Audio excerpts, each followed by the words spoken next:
കേരളം ഭരിച്ചിരുന്ന മഹാബലി എന്ന അസുര ചക്രവർത്തിയുടെ ഓർമ്മയ്ക്കായിട്ടാണ് ഓണം ആഘോഷിക്കുന്നത്. മഹാബലിയുടെ ഭരണകാലത്ത് എല്ലാവരും ഒരുപോലെയായിരുന്നു. കള്ളവും ചതിയുമില്ലായിരുന്നു. എന്നാൽ മഹാബലിയുടെ ഭരണം ദേവന്മാരെ അസൂയാലുക്കളാക്കി.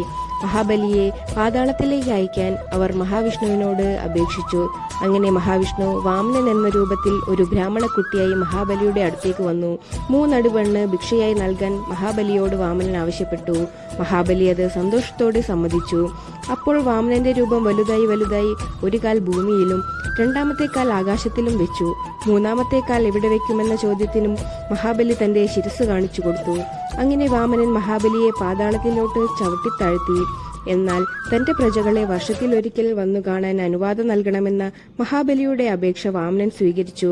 അങ്ങനെ ഓരോ വർഷവും മഹാബലി തന്റെ പ്രജകളെ കാണാൻ വരുന്നു എന്നാണ് വിശ്വാസം. ഈ വരവിനെ വരവേൽക്കാനാണ് ഓണം ആഘോഷിക്കുന്നത്. അത്തം ദിനമാണ് മഹാബലി തന്റെ പ്രജകളെ കാണാൻ യാത്ര തുടങ്ങുന്ന ആദ്യ ദിവസം. അതുകൊണ്ടാണ് ഈ ദിവസം പൂക്കളമൊരുക്കി മഹാബലിയെ വരവേൽക്കാൻ തുടങ്ങുന്നത്.